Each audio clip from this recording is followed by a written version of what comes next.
성도 여러분 안녕하십니까? 행복한 안식일입니다. 이렇게 아름다운 찬양으로 저희들의 마음을 또 하늘까지 향할 수 있도록 인도해 주셔서 감사합니다.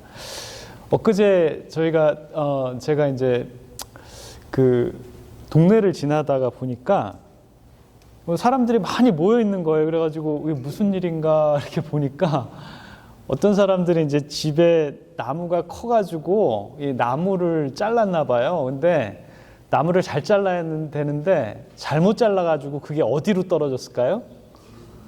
집으로 떨어진 거예요. 그 큰 나무가. 그래가지고 집이 완전히 어떻게 됐냐면 박살이 났어요.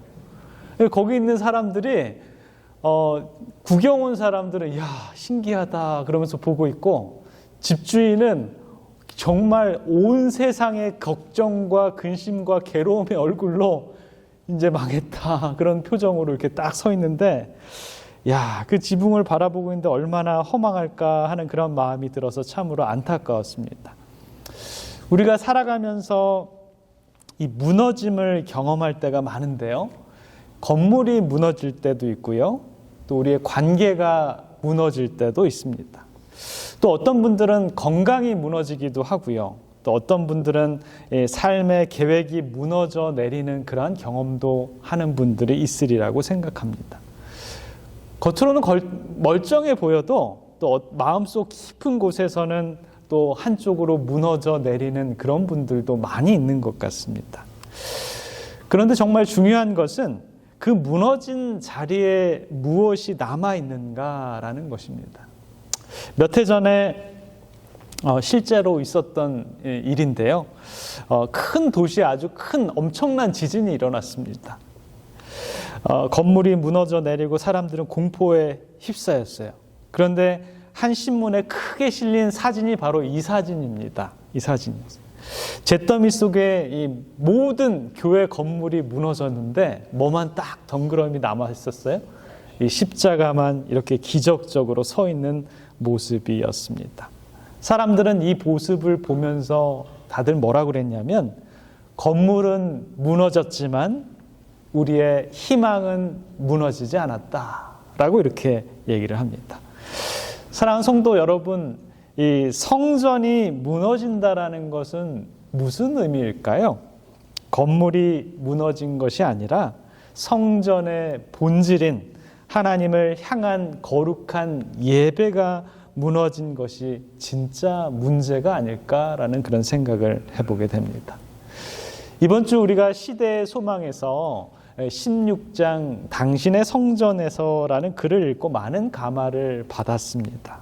성전은 화려했지만 그 안에서 기도의 소리는 그쳤습니다. 기도의 소리는 사라져 버렸어요. 장사꾼의 소리만 가득했습니다. 튼튼한 양이 있습니다. 이 양을 사세요. 자, 외국에서 오신 분들은 여기서 동전을 교환하면 됩니다. 라는 그런 소리들이 막 울려 퍼졌다라는 것입니다. 그래서 예수님은 성전을 정결케 하셨습니다.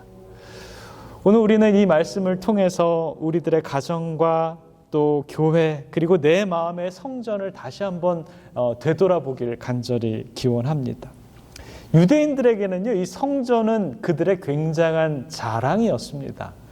제가 살았던 이 토론토라는 동네에 보면 매 2km마다 시나고그가 있는데 그 성전이 시나고그가 얼마나 큰지, 그 유대인들은 이 안식일날 차를 안 타요.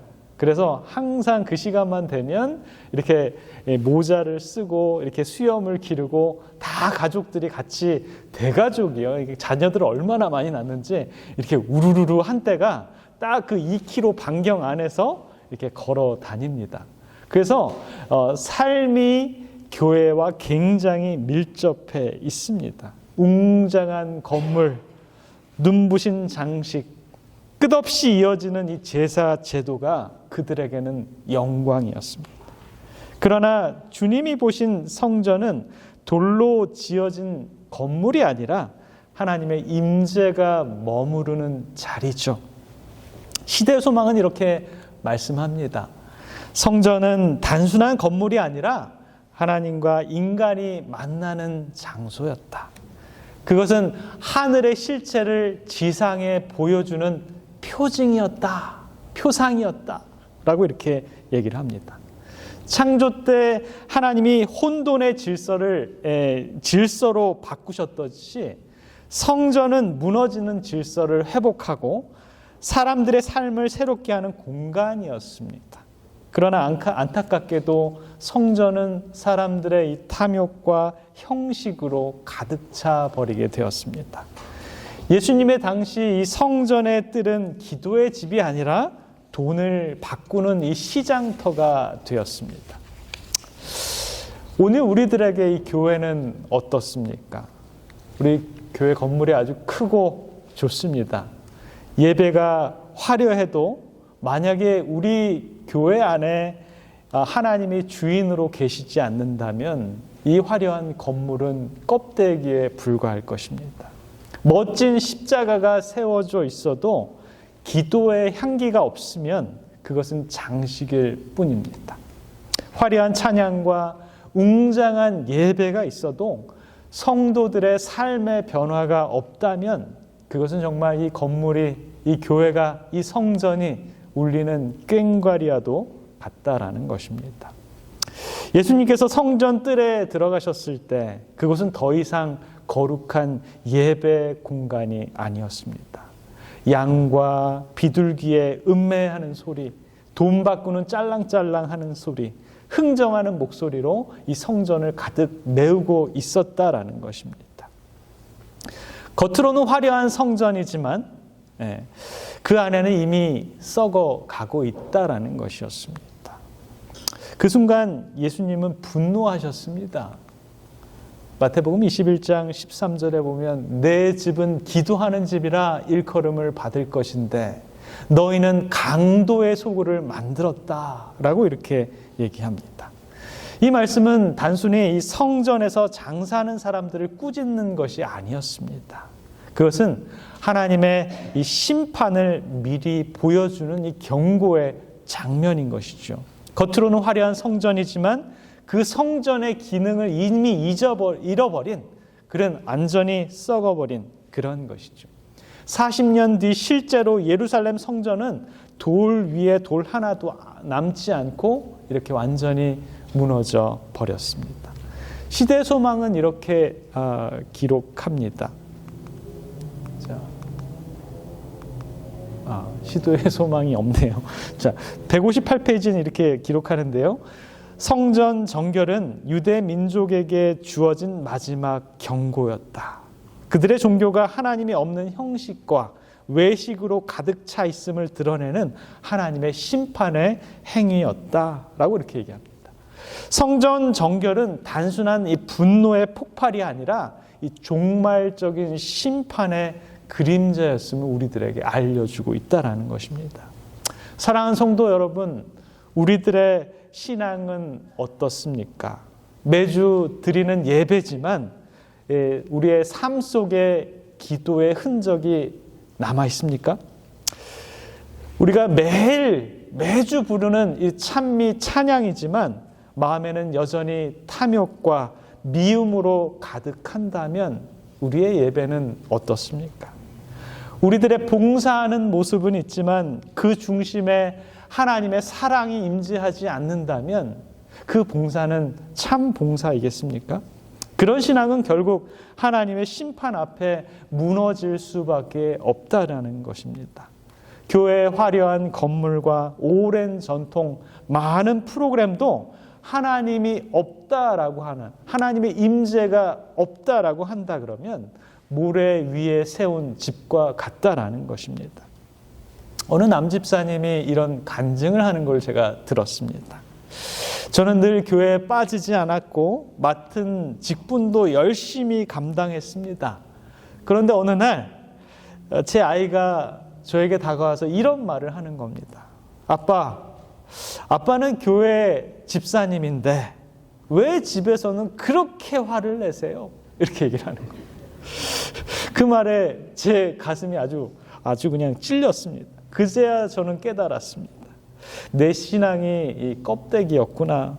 성전은 깨끗한데 내 마음은 더럽혀져 있구나라는 그런 생각을 했다라는 것입니다. 예수님은 오늘도 말씀하십니다. 내 집은 기도의 집이라.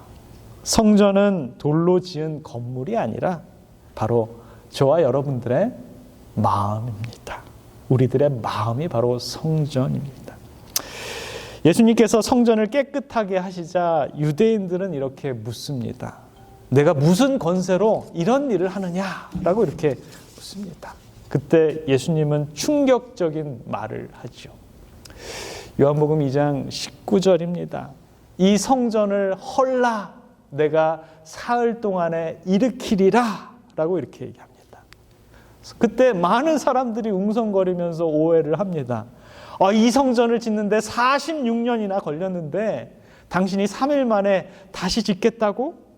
그러나 성경은 분명히 얘기합니다. 예수는 성전된 자가 육체를 가리켜 말씀하신 것이라 라고 이렇게 얘기합니다. 예수님은 단순한 건물을 가리키는 것이 아니었습니다. 십자가에서 죽으시고 3일 만에 부활하심으로써 새로운 성전, 곧 참 성전이 되신다라는 그러한 의미이죠. 구약의 성전은 하나님과 인간이 만나는 그러한 자리였습니다. 그러나 그것은 한계가 있었습니다. 매번 제사가 반복되어야 했고요. 휘장은 여전히 하나님과 인간을 가로막고 있었습니다.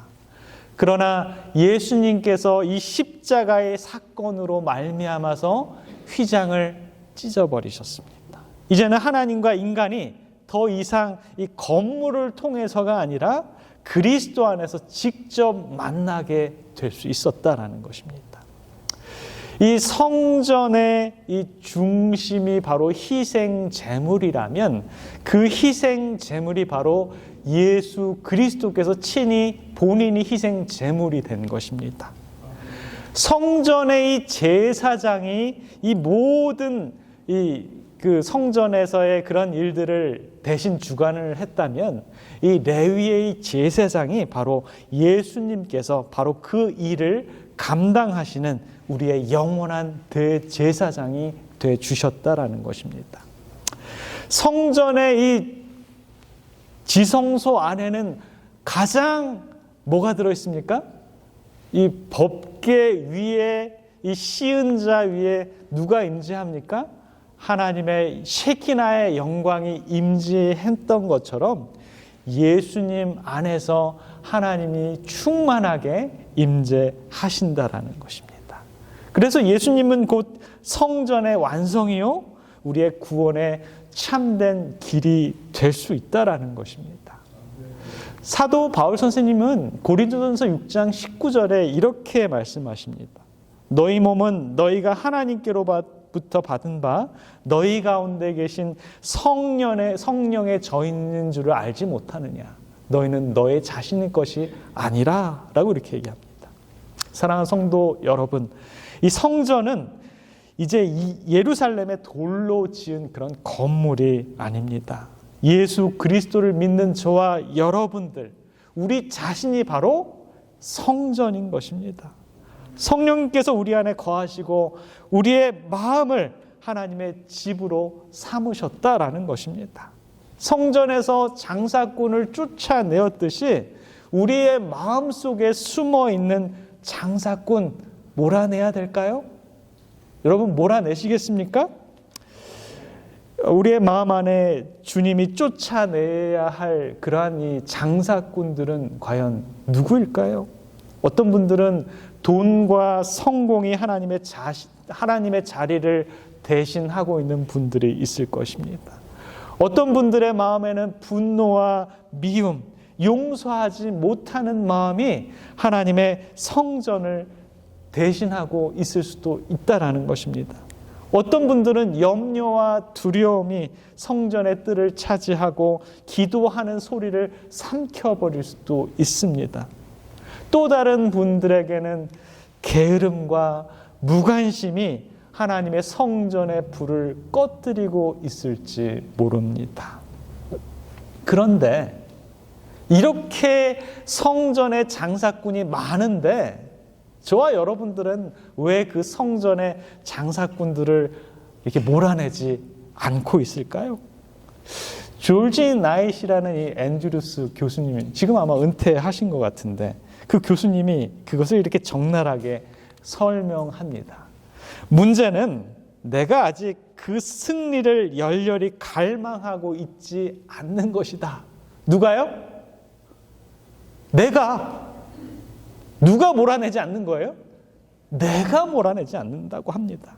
나는 나의 죄악적 생각이나 행동을 딱 한 번만 더 맛보고 싶은 것이다. 너무도 자주 나는 하나님께서 나의 생각 속으로 침투해 들어오기를 아직 원치 않는다. 사랑하는 성도 여러분, 이 모습들이 어쩌면 저와 여러분들의 모습이 아닌지 모르겠습니다. 우리는 승리를 원한다고 말하지만 사실은 죄를 아직 놓지 못하는 죄에 탐틱돼서 그 맛을 아직도 즐기고 있는 저와 여러분들이 아닌가요? 그래서 그 장사꾼들을 우리들의 친구로 여기고 있지는 않은지 한번 생각해 봤으면 좋겠습니다. 시대소망 161페이지에는 이렇게 얘기합니다. 어떤 사람도 마음을 점령하고 있는 악한 세력들을 혼자서 내쫓을 수 없다.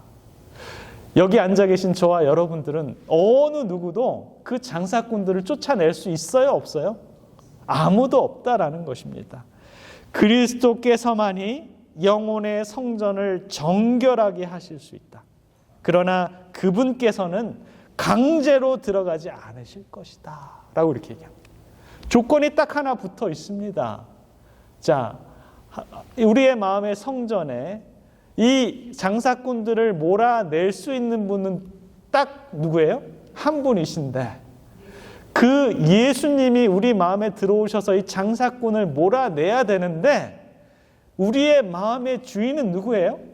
저와 여러분들이 예수님의 입장을 허락하느냐 아니냐는 누가 결정을 하는 거예요? 내가 결정을 한다라는 것입니다. 사랑하는 성도 여러분, 해결책은 분명합니다. 우리가 할 수 있는 일은 오직 마음을 활짝 열어서 주님께 맡기는 방법뿐입니다. 그때서야 비로소 성령님께서 우리의 마음의 성전을 청결하게 해 주실 수 있다라는 것입니다. 저는 이 시간 여러분들이 마음을 활짝 열어 주님께 이렇게 좀 기도했으면 좋겠습니다. 주님, 제 마음에 성전에 장사꾼들이 참 많이 있습니다. 제 마음의 뜰을 청결하게 해 주시옵소서. 제 삶이 진정한 기도의 집이 될 수 있도록 예수님께서 내 마음에 들어오셔서 이 정말 평온한 성전이 주님의 기도의 집으로 일컬어 주시옵소서라고 기도하시는 저와 여러분들이 되었으면 좋겠습니다. 교회의 부흥은 화려한 건물에서 시작되지 않았습니다. 한 사람의 마음의 성전의 청결이, 그리고 이 가정에서의 부흥이, 그리고 가정이 살아날 때 교회가 살아나고, 교회가 살아날 때 이 세상에 희망이 생길 수 있다라는 것입니다. 여러분, 지난주에 제가 설교 뭐 했는지 기억하세요? 지난주에 설교 제목을 기억하십니까?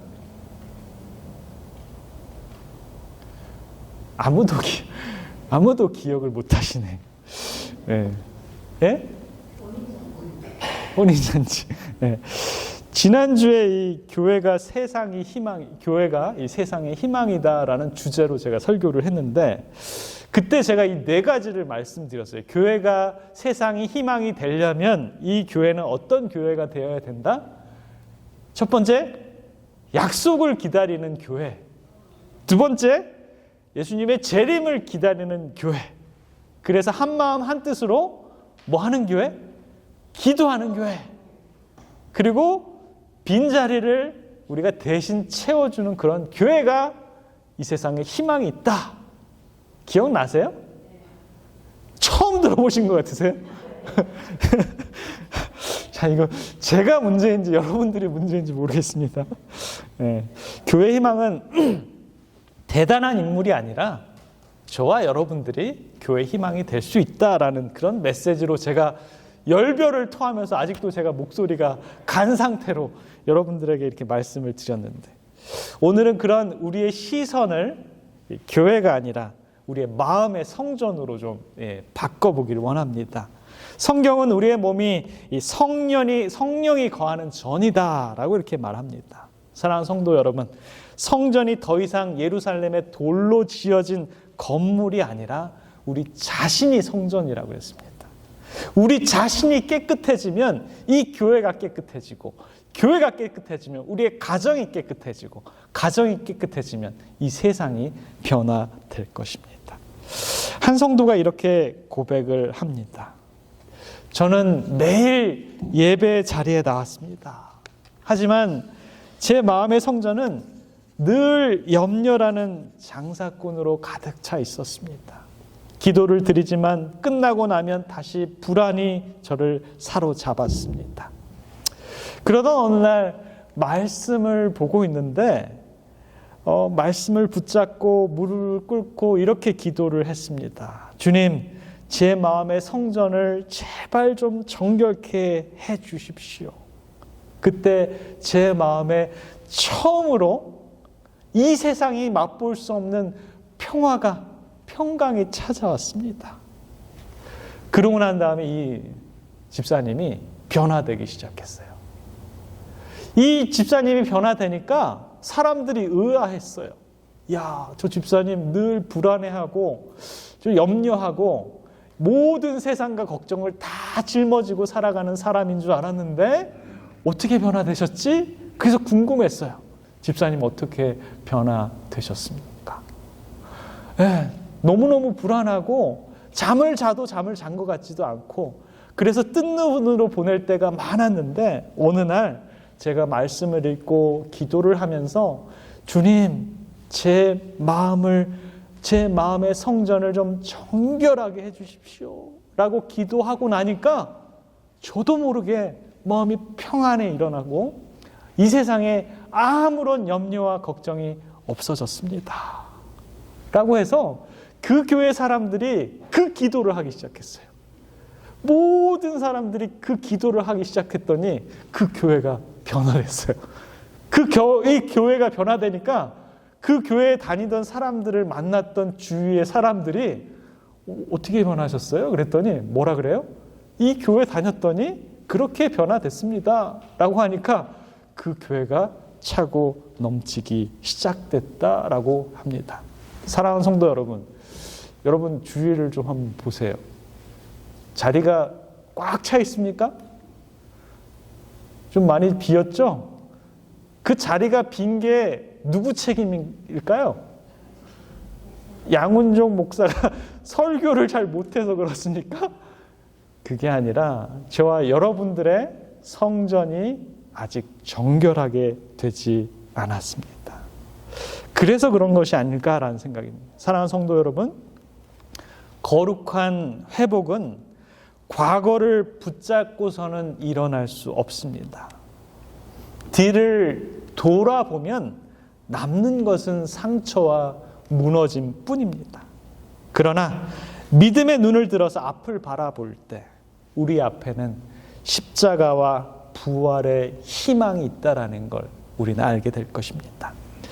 박목월 시인이 그가 죽고 나서 이 43년 후에 그가 써놓은 시가 발견됐는데요.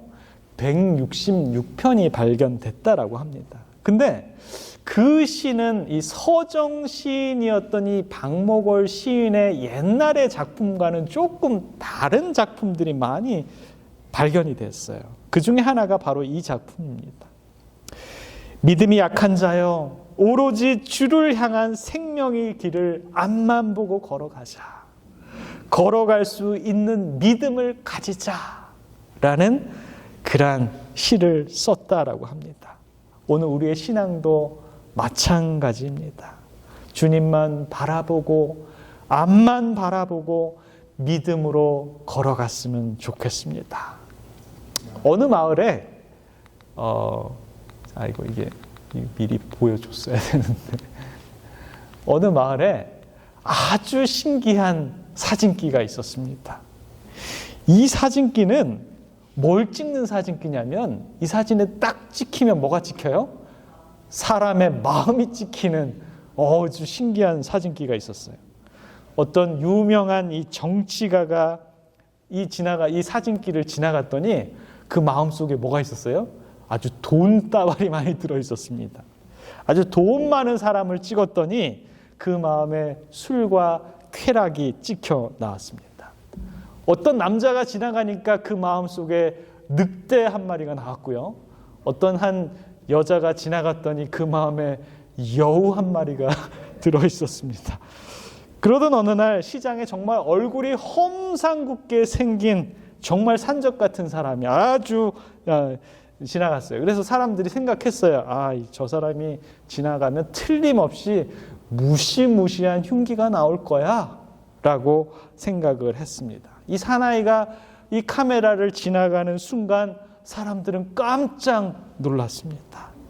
이 카메라 안에는 정말 빵긋 웃고 있는 어린 아이의 얼굴이 찍혔을 뿐이기 때문이었습니다. 이 사나이는 단지 손에 미역 한 꾸러미를 들고 시장을 벗어나고 있었습니다. 여러분, 이 사진기는 빛이 있어야만 선명한 사진을 남깁니다. 우리의 마음도 마찬가지입니다. 주님의 빛을 받아 그분의 형상을 새기게 되는 것입니다. 세상은 우리가 무슨 말을 했는지는 곧 잊어버릴 수 있습니다. 그러나 우리가 하나님을 영광을 반사하는 그러한 모습일 때 우리가 살아간 모든 흔적들, 우리의 마음속에 찍혀진 모든 형상들이 그대로 남게 될 것입니다. 오늘 우리의 마음을 주님께 드려서 그분의 사랑과 은혜가 찍힌 하나님의 작품들이 저와 여러분들이 되길 바라면서 말씀을 마치겠습니다. 아멘.